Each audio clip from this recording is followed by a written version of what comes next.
You cheered for the Dallas Cowboys Cheerleaders for 4 years. Yeah, a long time. When you put on the uniform, like you feel like you're wearing a superhero costume. And it's the most confident and beautiful like I've ever felt, and not because of the way I look, but because I know what I'm representing. Yeah. It's just a reminder for all of us to not pass judgment. When you get in your head about yourself and you're so consumed and like worked up and stressed about it, you need to go serve somebody else and think about somebody else. It was difficult because I'm like, well, dang it, like, did I make the wrong decision? Right. They would say things like, she's obese, or like, yeah. Are you for real? Yeah, which I'm like, okay. Like, I'm gonna fight that person. I know. Who are you? I'm coming for you.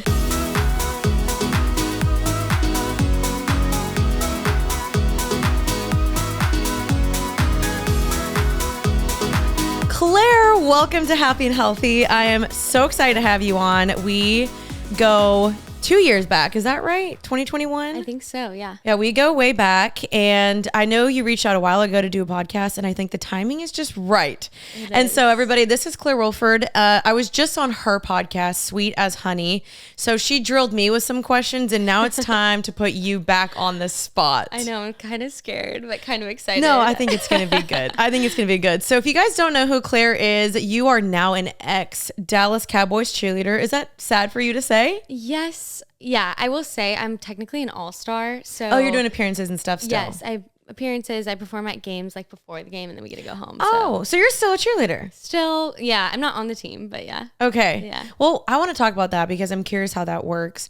But you cheered for the Dallas Cowboys Cheerleaders for 4 years. Yeah, a long time. Which is really, really cool. And obviously the documentary, is it a documentary or is it just a show? Yeah, I think it's a documentary. Okay. The documentary just came out and you guys had some pressing questions. And so we're going to ask Claire some questions today, but we're going to go easy on her because some of y'all ask some mean questions. Oh, and gosh. be nice to my girl, Claire, okay? I'm scared. No, it's going to be good. Okay, Claire, just tell us a little bit about you. Obviously, like, you are a Dallas Cowboys cheerleader, but there's so much more to you than that. And I never want to just like place a label on somebody. So tell us where you're from, your story, and how you got into dance. Okay, long story. Here we go. Buckle up. I am from Nebraska, Lincoln, Nebraska. If you've ever been there, it's not a lot to it. A little small town. Little small town. Yeah, so born and raised there, and then grew up dancing since I was 3. So I always knew that I wanted to do that. But the direction of it has like changed immensely. I grew up like wanting to be a professional dancer in LA and doing the commercial world. And so yeah, just trained as a competitive dancer like my entire life. Went to college and wanted to go out of state so badly. Ended up going to Nebraska my first year and just feeling like I needed to transfer. Just dance-wise, I was plateauing, and I just, had a lot of dreams that I wanted to make happen. So I transferred to Arizona State, was there for 2 years, competed on their dance team, did that whole thing. They're very well known, like they have a great reputation. So I was out there, and then I started to teach and like teach adult classes, and kind of found like a new passion in dance with that, and choreograph a lot. So I still do that to this day. But going back to college, I had wanted to go out to LA. So I got an agent. I did these auditions. I was like ready to move, and COVID hit my junior year, kind of end of it. And I went home for like 2 weeks. What was supposed to be 2 weeks. Right. Right. Ended up as like 5 months or something crazy at home. And I wanted to finish school no matter what, but I wanted to finish it online and go professional. And so I was looking at my options and like weighing things out, and kind of, I mean, this might be something we talk about later on, but I fell upon like DCC. I had one friend who did it. And then I met 2 girls at a dance nationals in Disney World. So I've like kind of fell in love with them. I was like, they're the coolest people I've ever met, and maybe I should consider this. And so I kind of tried out on a whim, and it was all during COVID. So it was like expedited. We got shipped out to this bubble at like the Gaylord Texan, for like 2 weeks. And if you guys know anything about training camp, it usually goes 3 months. So 2 weeks is crazy, and you're up till like just very late every night. So it was wild, and made the team, moved here, and have been here ever since, and like love Texas so much. Oh, yay. So Texas forever? I think so. I mean, we got her. I'm like open to other places, but I feel like I really love it here. Yeah. And when we were on her podcast, you were just telling me how good your community is, right? Mm-hmm. And that's, I think, what keeps most people staying here. Because I think transparently, if I weren't from Dallas or Texas, I don't know if I would have lived here just because of the heat. It is so hot. There's not a lot of nature. True. But the people here keeps me because, and honestly, like faith wise, it is just so amazing and some of the most amazing churches. So yeah, thanks for sharing. Just for you guys to know, I forgot to mention this. I met Claire 2 years ago because I got randomly asked to come speak at the Dallas Cowboys Cheerleaders. What was it? One of your practices? Yeah, I think it was like, when was it? It was November 2021 because I just recently went back and looked at footage and I was like, oh my gosh, that was so long ago. And I met all the team and I met you there. And then I remember running into you at church and being like, oh my gosh, I remember you. And so that's why I'm saying we go way back, not way back, but like 2 years ago or three years ago now, right? Almost wild. Yeah. Almost 3. What the heck? Time flies. Yeah. And it was just like such a cool opportunity for me because I grew up doing dance and I was a cheerleader. And so it was really cool. But y'all are like legit. I mean, there's like me down here and then y'all are like way up here. I was telling her at her apartment, I'm like, can you please teach me a routine? Like, I think it would be we have to do that. I want to like find a studio and then like film the process of her teaching me routine because I think it'd be really funny. Well, I teach at a dance studio, so we can do it. Great. Anytime. Okay. I'm coming up to Frisco. Yes, I love it. So tell me more about why Dallas Cowboys Cheerleader? What was it about it that like appealed you to it? Was it because it was like, okay, this is the next step, or was the costumes? Was it the history? Like, what was it? Okay. So I think I've said this on my podcast before too, but I never thought that was something I wanted to do. Like my mind was so LA, New York, commercial dance world that the sports entertainment world was just not even on my mind. And so I got to a point like my junior year where I was so stubborn about like making this dream happen. And I kind of realized like, this is all about me and me wanting to be this famous dancer. And it felt forced in a way. And like my parents were kind of on edge about me moving out there. My mom's from Orange County, so she knows how it is sometimes. But yeah. And then I don't know like what it was, but one day I feel like I just had a heart change on it, and I was like, okay, you need to do something that's going to impact other people too. And like you've been given this gift, but like how are you going to use it to serve God and others? And I'd been praying for a long time. I was like, okay, I need girls around me that like, one, I relate to, but two, love God. And so I met these 2 girls, like I said, at Disney World, literally in the bathroom. It was so cool. Random. And they knew my mutual friend Kelsey, and they were like, oh my gosh, like you're an amazing dancer. Like, have you ever thought about it? And I was like, no, I haven't, I guess. But my parents were, kind of like interested, asking questions. So it got me thinking about it. I started asking Kelsey how she liked it. Like when I say it was random, like it was so random. And I used only the things I had in my house at the time to audition. So like I didn't really think it was even going to work out. Wow. I think what drew me to DCC specifically was one, like their legacy is insane. Like they're known as the top organization for all NFL cheerleaders. So that's obviously a big draw, like just the talent and all of that. But also like they're so involved in the community and with kids, and like it's very well rounded, and you learn how to public speak, and you just become like a better woman through it. And it was something I was craving and knew I needed, and then didn't know it was going to happen. But when I met all the girls through the audition, I was like, wow, these are amazing women who a lot of them have a faith and are strong and motivated, and I want to be around these people. And so then, I just never looked back. I love it. Okay, so I think that's actually leads me to my next question, because I feel like there's a lot of misconceptions about you guys, and I'm sure you get them, you see them. But when I met the girls and you and I were just chatting recently, you told me there's a lot of Christians actually on the team, which I thought was really, really cool. But I don't think a lot of people know that. What are like most of the misconceptions or things that you honestly just wish people knew? Like people pass a lot of judgment, I feel like, on you guys, which I think is unfair. So what are some things that you wish people knew? That's a good question. Yeah, I would say you're right. There's a lot of misconceptions. I think a lot of times people just look at cheerleaders and like, oh, they're pretty and they're probably ditzy and like don't have a lot of depth to them.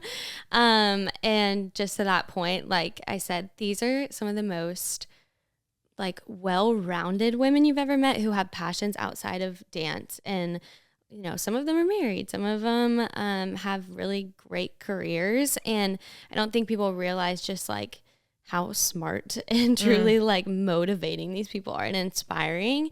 And then I think like something I always get asked is like, yeah, how do you balance being a Christian while on the team? And if anything, I'm like, it's made my faith so much stronger. And we do have Bible studies that we've had since I was on the team. And like, I've had so many mentors and girls who are just like have led me in my faith. And like, I, hope to do the same for the other girls, but it's not even something I expected. It's like in the dance world, you don't get that a lot. Like it's really not a popular thing by any means. But it was something that really surprised me. I'm trying to think of like any other misconceptions you might have. Like from the outside looking in, would you have any, like not knowing any of the girls? Yeah. I mean, I think what you kind of said, and I mean, I'm more speaking like objectively where, I do think you're right, where people are like, oh, they're just bimbos who show their body and they don't have anything going on. And then when I, met most of the girls, like, and I started following you guys online, like there's like nurses and teachers and like people that are like, I think they're so dope. And I'm like, man, if everyone like actually saw your lives off camera behind the scenes, they would be like, oh wow, I was being really, really judgmental. Yeah. I didn't have that many judgments personally, just because like my sisters and I were in the dance world and I've watched like the CMT stuff and like, I don't know, I just know that there's so much more that goes on, especially being in the influencing space. But I think the world doesn't know that y'all work so extremely hard. And I think the show showed that a lot more, where people were like, oh wow. But I do think that's also what's bringing a little controversy around it, that they're seeing how hard y'all work and you're not totally getting paid the price. Yeah. I will say like it's a grind. And you saw, that's something that I do love that the show showed, and it's only a glimpse. Like you see the effort that we're giving, but you don't see like we went, I don't know, like 30 days, I think, without a day off, because you have like practice every single day and then 2 Christmas shows in a game, so that you don't have a day where like you really get to breathe all that often. And so I think it's good that it brings light to like, we work our butts off for this job, but we also have these other jobs on top of it to help support ourselves. And I mean, the pay thing's like such a funny, it's a daunting question, but like you're not known to like have a lavish lifestyle from dance. Like you really do it because you love it and want to be there. And I think it's true. Like all of us would probably do it for free and just make it work because we truly do have that passion. It would be super nice to like not have to rely on another job.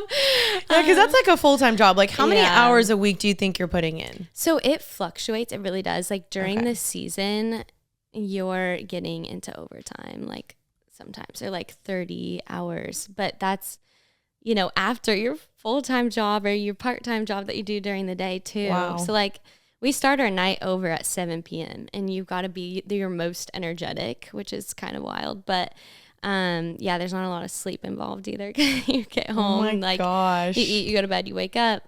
It's definitely a grind. I do think though, like I've thought about this too, and I'm like, I would have to have a job no matter what, just because like your identity can be wrapped up in it if you let it. And like, I don't think your life should be just being a cheerleader. Like, I think you should do things outside of it to build up your future, because it doesn't last forever, Right. I think that is such a good segue, because I do feel like a lot of people, that's like their peak moment in life. Like I'm a DCC, like, oh my gosh, this is so amazing.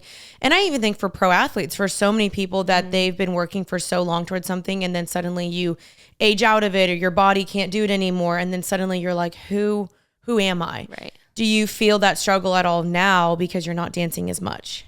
Yeah, I mean, if you guys watched the show at all, you see there's a story on like Caroline and a few other girls who have retired. And I would say like I relate to it, because it is like you give everything for 4 years and it's your main focus, and all of a sudden it's like over. And you do go from this like mountain top to just having a lot more free time and like, okay, what's my next mountaintop? And so I did try to set myself up like in a mindset where I didn't let it be everything, you know, and like determine what I was worth. But I will say I was kind of shocked of the feelings that I did feel when it was over. And watching the show, like reliving it, it was difficult because I'm like, well, dang it, like, did I make the wrong decision? Right. But yeah, I struggled with it a little bit, but I knew that like I'd set myself up in my other jobs well, and I have other passions. Like I love to teach, I love to choreograph. The one thing that's hard is like I still want to perform, and so that's really hard to give up. Yeah, I think that's such a real feeling, and I think a lot of people can feel that way, especially even in just like the influencing world. Like we see so many people go viral and they're famous, and then it can be very short-lived, and then you tank, and then it's like, now who am I? Yeah. And I think that is why it is so, so, so important to have your identity rooted in Christ, because these are things that we do. They're not things of who we are. First and foremost, we're daughters of the King. We're Christians. We're believers. We're sisters in Christ. All those things that God gives us, and that's just, we're born into that.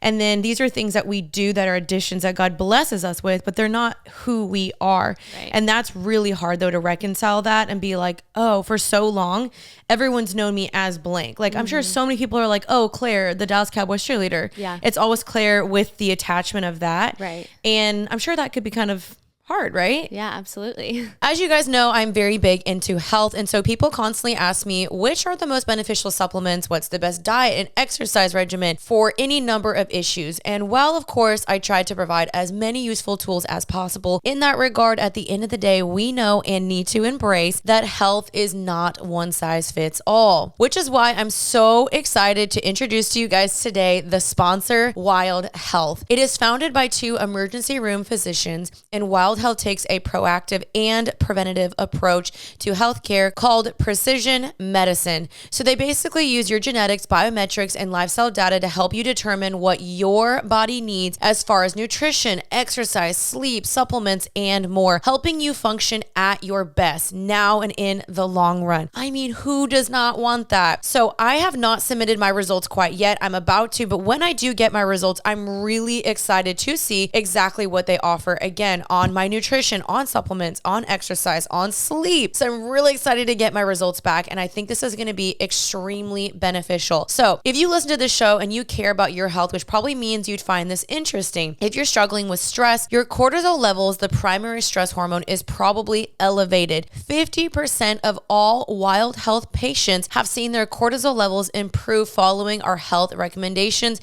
tailored to their unique genetic makeup. I think this is going to be so amazing for you guys. So whether you have a specific goal like weight loss or body composition or improved energy, or broadly want to optimize your health and prevent diseases, Wild Health tailors a care plan with lifestyle first interventions rather than pills and prescriptions to, in the simplest sense, help you live longer. Wild Health is generously extending happy and healthy listeners 20% off the cost of membership with this code HEALTHY. Head over to wildhealth.com/healthy and use the code HEALTHY at checkout. Make this commitment to yourself and start taking control of your health today at wildhealth.com/healthy.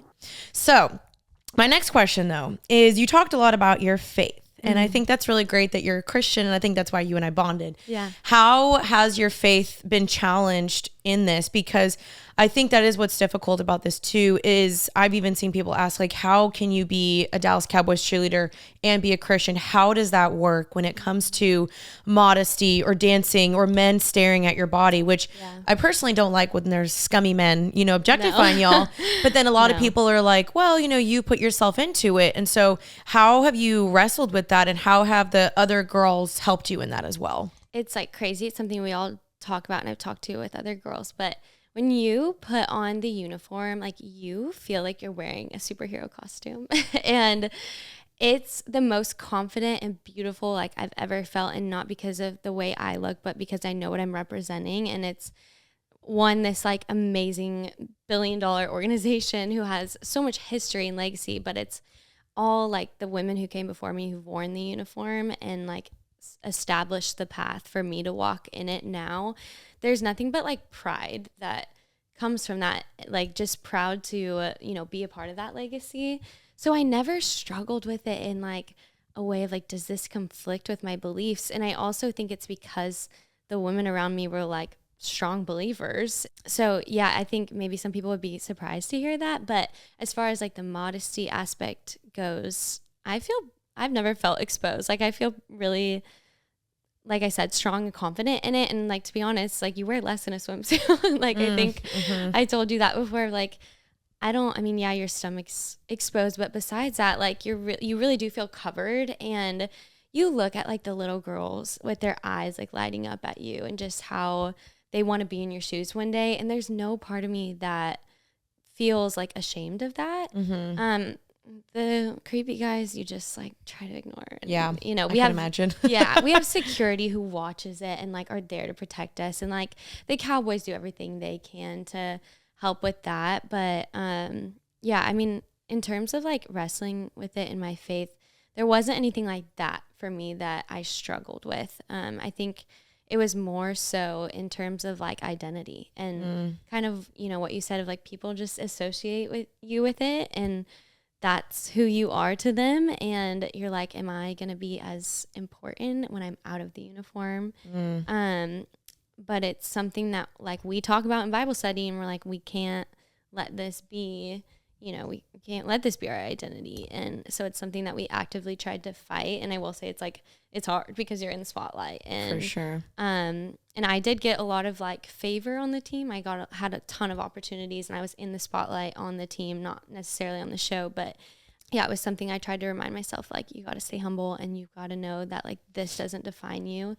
And these like high moments don't even define you. Yeah. Yeah. That's like so great that you have such a healthy head on your shoulders, because I'm sure if you go into there and you don't know yourself, or you're not firm, or maybe you don't have Christ backing you up, do you feel like you'll get eaten alive in there? Oh, yes. Ooh. Oh, yes. Have you seen that? Absolutely. I mean, the most incredible dancers come into this audition and don't make it through because they're so anxious about what two people think of them. And I will say, like, I didn't expect to feel that way. The first time I walked in front of Kelly and Judy, I was like, oh, they're intimidating. Yeah. Like even when I met them, I was like, they're intimidating. I'm like, oh, I know, sweating over here. And I'll say like and I love them, but I'm like, you guys don't give a lot of affirmation. So, like, give me love. Yeah, you don't really know if you're doing a good job, and so you kind of just have to like separate it and be like, okay, like I'm here, I'm on the team, they must like me, so let me just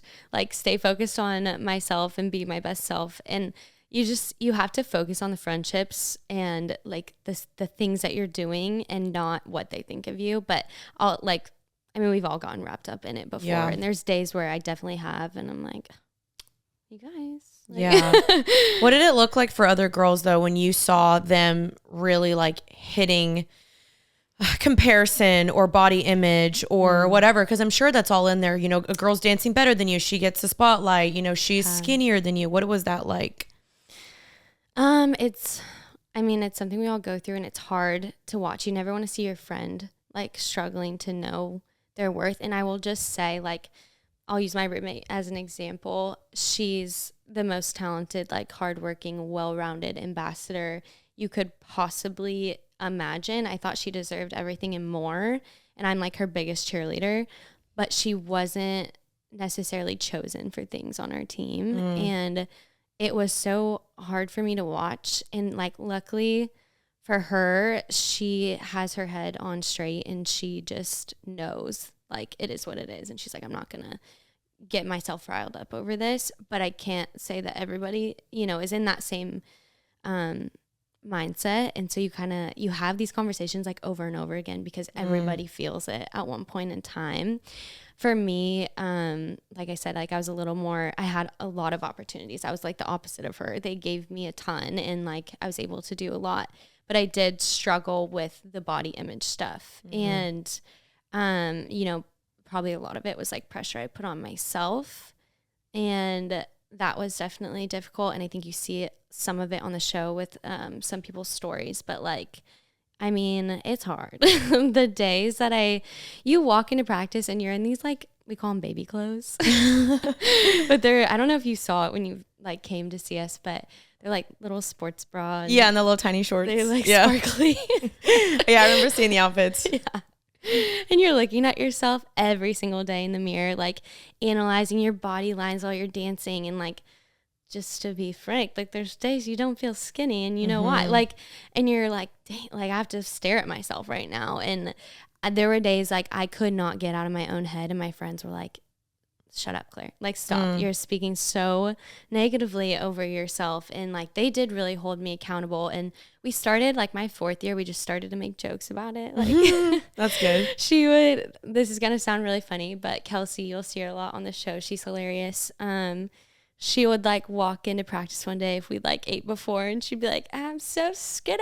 And like, she'd like stick out her stomach, and we just would like make a joke out of it. I love that. And you kind of have to, because you like, otherwise like you get in your head. And not to like go on a tangent about it, but I've seen a lot of people's feedback on like my body on social media, and I already put a lot of pressure on myself. So like, to see that doesn't, make it better by any means. That's crazy. Like, you're already so hard on yourself and you're wearing these outfits.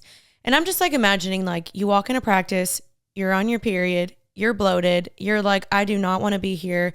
And then you're wearing this outfit and you're like, oh my gosh, like I can't get my bloating to go down. And then you just like have to stare at your body. Yeah. I just feel like that wouldn't be healthy for anyone, period. And I think that is why, we are now in the culture of people encouraging people like, hey, don't step on the scale every single day. Don't stare at the mirror every single day, because as women, like your body fluctuates. Yeah. You're in different cycles of your period and your menstruation. And so like, there's some days you're like, wow, I look good. And then some days you're like, I gained 20 pounds in a week. And it's like normal. It's so normal for women. Yeah.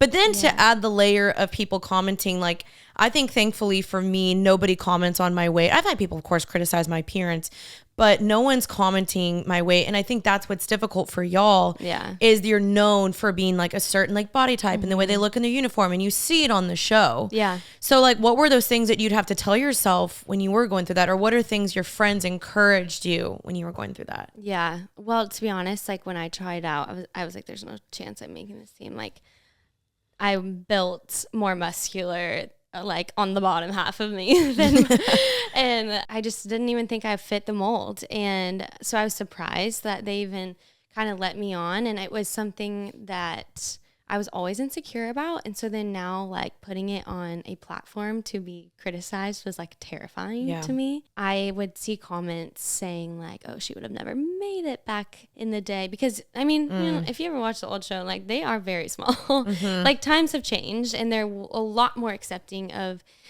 different body types now than they were. But like, I'm like, yeah, you're right. I wouldn't have made it. And they would say things like, this is ridiculous. But somebody would be like, she's obese. Or like, Are you for real? Yeah, which I'm like, okay. Like, I'm going to fight that person. I know. Who are you? I'm coming for you.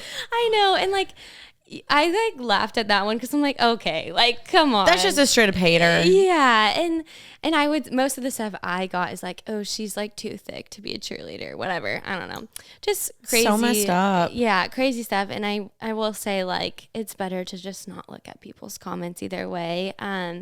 When I did see that stuff, I would always remind myself, like, you don't even know this person, and they could be sitting at home eating a bag of chips, just looking at you and criticizing you because they have nothing better to do. And they don't know you. Yeah, and they don't know me as a person. And, like, I think in general, just social media, like, it's probably better to not look at the good or bad comments because you can be filled by the good and the bad. So, and I saw, other friends kind of getting knocked down by some of those comments. And so, yeah, I mean, I always reminded myself, like, this person doesn't truly know me. And my friends, I'll say, like, my biggest struggle was body image. And they, like I said, like, there were days I just was not speaking life over myself. And they would always, like, remind me, and I remember some girl telling me this, like, my rookie year, if your thoughts were projected on a loud screen for, like, everybody to hear, would you be proud of them? And so that was something that stuck with me. And then also I had a friend tell me, like, when you get in your head about yourself and you're so consumed and like worked up and stressed about it, you need to go serve somebody else and think about somebody else because you're way too focused on yourself. That's so good. Yeah. And I was like, dang it. That's really good. It was so good. It's so convicting and it's so true. And it did help me. And then also just like you think about your friends and like, I never look at my friend and I'm like, have a thought on their body. I think they're all beautiful, you know? And so just trying to look at yourself in the same way that you view others, even when you put, you know, pressure. You know, it's so crazy. I just feel like I got this image where like we criticize ourselves in the mirror, and like you can look in the mirror all day long and be like, okay, I see this, your chin, your arms, your legs, blah, blah, blah. And you're just sitting here picking yourself apart. Yeah. And then say you remove that mirror and then you placed a friend there, and imagine saying the exact same things to someone else. That's really good. Yeah. You would never. Be horrible. Yeah. And you would never, ever, ever do that. Yeah. And I remember saying that in my book too. It's like, would you tell your younger self this? Would you tell your future daughter this? Would you tell a friend this? You wouldn't. You wouldn't do that. And I think it is so true if you stand longer in front of the mirror, you're going to continually find new flaws. Yeah. And more flaws and more flaws. And so sometimes it's important. Move the mirror, step away from the mirror, and go focus on someone else and serve someone else. And I love that person's advice, because I think also like as women, our bodies are changing. It is so normal. You go through different seasons. Sometimes you can't be on your game with working out and eating. You're traveling, you're busy, you're a mom, you're a nurse, you're whatever. It's just not always realistic to look perfect. And what is the definition of perfect? Right. Jesus. Subjective and and that too. Yeah. It is subjective, but like for everybody, their standard of perfect is different. But like there is no perfection. Yeah. Only Jesus was perfect. Yeah. Release it. Love it. I know. I mean, I just like my battle with it was like I did everything I could to look the way I was supposed to. Like worked out all the time. All my jobs are on my feet. Like I don't sit down in a day, and I make healthy meals for myself. Like I do have a sweet tooth, but you know. Oh, same. It's an 80-20. Can't help it. I know, I can't help it. But I was like, okay, I'm doing everything I can. And it's funny too, like I was talking to a friend about this last night, but if you like just study like women's health and like hormones and cortisol and all that, it's like the more stress you have on your body, the more it doesn't work with you. And like a friend was telling me, you need to slow down and do less and stop. Like just stop being crazy because when like that, your body will start to work with you when you're not stressing it out over like what you're eating or, you know, how often you're working out. And I think I had to like let go of control too, of just like, okay, I need to stop taking this into my own hands, and I just need to rest and like just be confident in the way that God created me. There's nothing wrong with it, you know, and you can't let the world tell you there is. And I think you're so right. There is a scientifical, that's not a word. Yeah, scientific, I don't know. There is a scientific backing that there is a connection between like gut and your mind. Yes. And so like I have found for myself too, the more I was trying to be rigid and control and track and step on the scale and obsess, the more weight I gained. Yeah. It was crazy. No, so true. And it's when you're like, okay, I'm just going to eat what God gave me. I'm going to eat, you know, greens and fruits and vegetables. I'm going to slow down. I'm going to just walk. I'm going to not put my body in a constant state of pressure and stress. Right. It's so crazy what that does for you, and especially just stress. Stress is a huge factor into weight loss and weight gain. And so I just want us to know, like, take the pressure off yourself, because it really does. It works against you. And it's so counterintuitive. You think like, okay, I've got to control this. I got to have every single calorie and macro. And I think when you just like let your body rest and do what it needs to do, it works itself out. Of course, there's more science to this, but I completely agree with you on that as well. Yeah. Okay. So what was it like filming the show? Okay, so we had a show on CMT back in the day. It went like 16 seasons long. So I was used to like being in front of a camera, but it was reality TV. So it was like they kind of prompted you with things to do or things to say occasionally. And it was a lot more like drama, you know, just to make it like sell it, whatever. But this was cool. It was different. They were a lot more behind the scenes, like just observing, and there were times when they would like have us, you know, talk about certain things or whatnot. But for the most part, like they were so chill and like stayed out of the way and let us do our job. And it was kind of fun. Like I loved the producers. I loved the team. Like, they just seemed very genuine. Like you could trust them. So I was honestly pretty comfortable around them. We never know what was like gonna make it on the show. You're like, ugh. I know. So they like filmed a ton of things, and I think I told you like they asked me to film a first date, and I was like, no. Wait, was it with someone I know? No, like in general, like Oh, I just wasn't dating if you went anyone. on a first date, Yeah. they wanted you to film it. Yeah, no, it wasn't with anyone. Can you imagine? How would you have told that to the guy? Like, I know. Hey, just so you know, we're gonna be on TV. I'm like, hey, by the No way, pressure. yeah, there's gonna be a camera crew watching your every move. Like, no. Oh, that I wonder how a guy would react. It'd have to be the right guy if he were to do that. Yeah, I'm like, that seems a little. I would never want to bring a guy onto that if like he wasn't solid. Like I knew we weren't gonna For like sure. end up together or something. I just wouldn't like. If it was the wrong guy, I feel like he would eat that up. He's like, Oh, oh yeah, yeah. I was on TV with the Dallas Cowboys cheerleading. I'll be like, you're done. Yeah, no, and it's also like you got to be protective of like what you're, who you're Oh, yeah. representing. Like, it was so fun, and I got a lot more comfortable with the cameras over the years, and didn't really think about it, to be honest. The weird thing is like you're mic'd up a lot, Oh yeah. and so you like really never know when the mic is on you, and like, You're like, are they catching- putting this in there? yeah, like you're catching an embarrassing moment or something like that. But it was fun. Okay, that's Yeah. good. So we like Netflix. They were We do. nice people. Shout out Greg, we love him. Okay, so you're single. Yes. You're single. What is Single. Claire looking for in a man? Ooh, good question. Like non-negotiables, I think obviously somebody who loves the Lord. I really do need somebody who's going to lead me in that.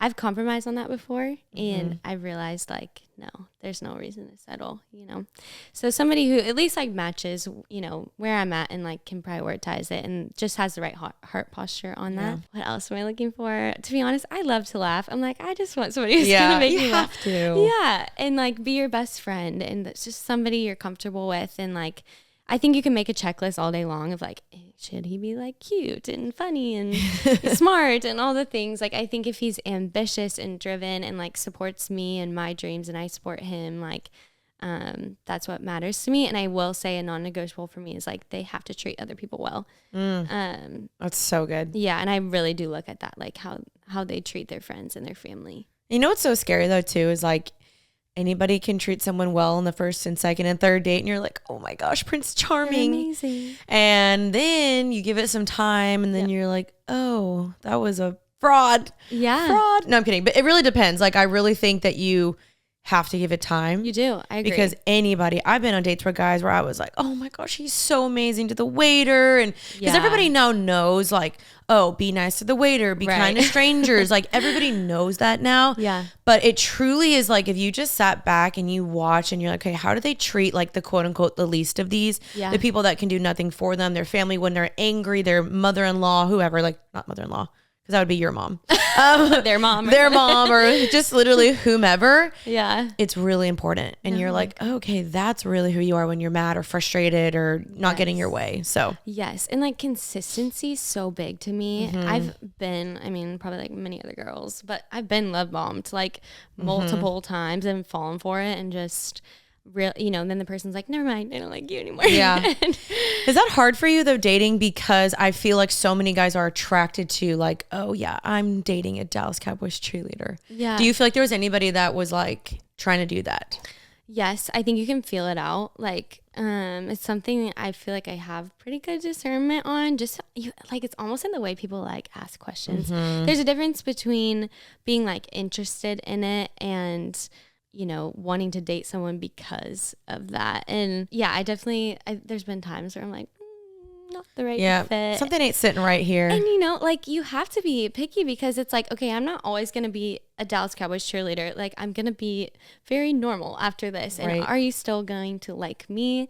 That's really big. I think like you should show interest in what the other person does, like for sure, and support them in it.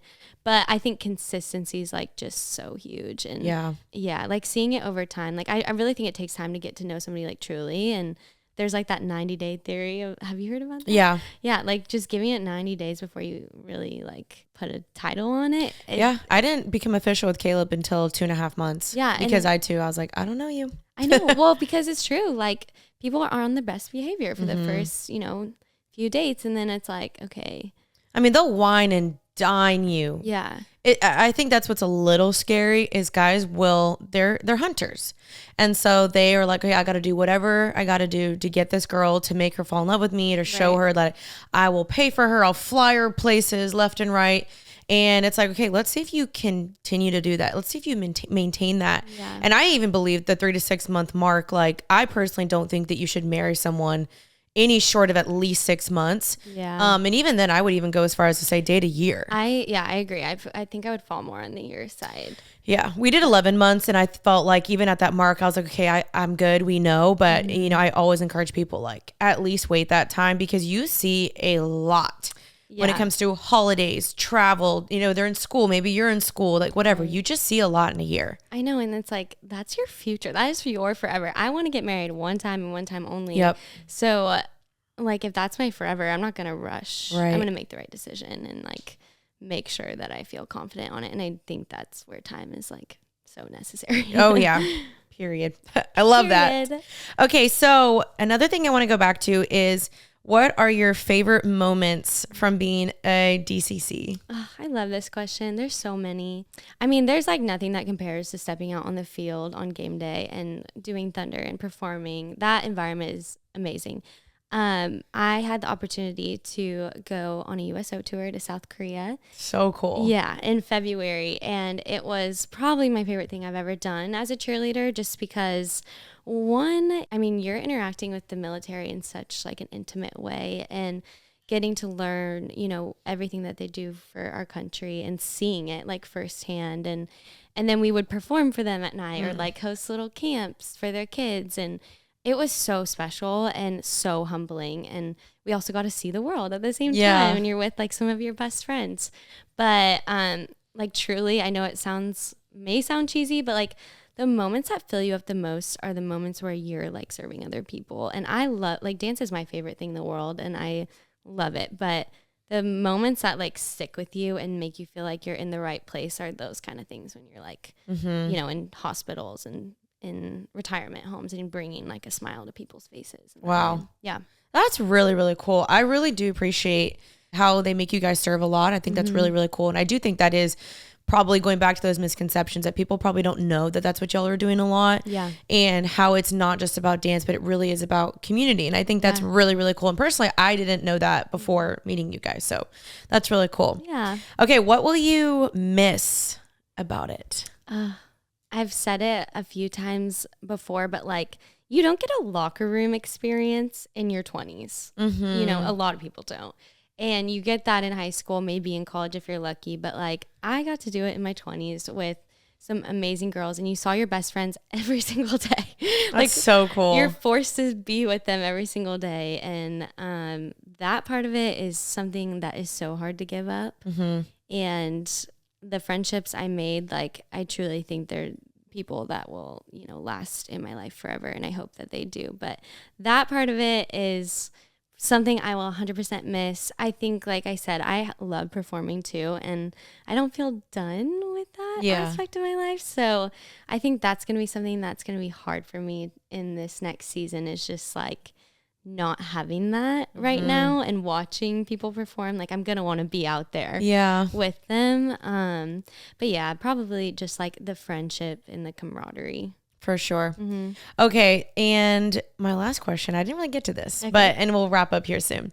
Was there drama on the team? And how did you guys handle conflict? Because you have to see each other every single day. Yeah. And I'm sure with that many girls, it's bound to happen. Yeah. Well, and there's like a time we always, I don't know, it's like the October, November mark when there's no days in between. Just beat. And we just know it's coming, where it's like, I don't want to see everyone's face today. Like, you're like, hey, what's up? Yeah. And I think in those moments, you just kind of go hang out with other people because you've been around the same people like every day. Same conversations, you know, just kind of like you need a break from it. Right. Drama, like, to be honest, is the least drama out of like any dance team I've ever been on, because people have lives outside of it and are usually more closer to their 30s. And so they're like less involved in that stuff. I mean, you hope. Yeah, you hope. Yeah. Drama, I think not as much like between each other as it was like people getting, upset if they're not in a spot that they want or not booked on things.